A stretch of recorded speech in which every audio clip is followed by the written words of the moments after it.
எங்கடா இருக்கு? அம்மு அம்மு தாத்தா எங்கடா காணோம்? எங்க போனாங்க? உன்னை கூட்டம் போயிட்டாங்களா? ஆச்சி எங்க? அங்க இருக்காங்களா ஆச்சி?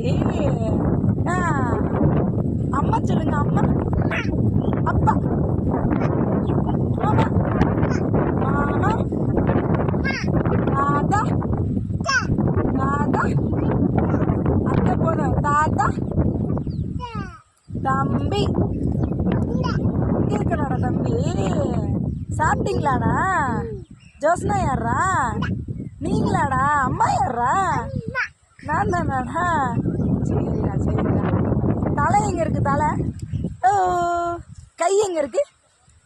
கால் எங்க இருக்கு? அதான் காலு. வயிறு எங்க இருக்கு? ஓ. கண்ணு எங்க இருக்கு? கண்ணு ஓ. காது காது காது எங்க இருக்கு?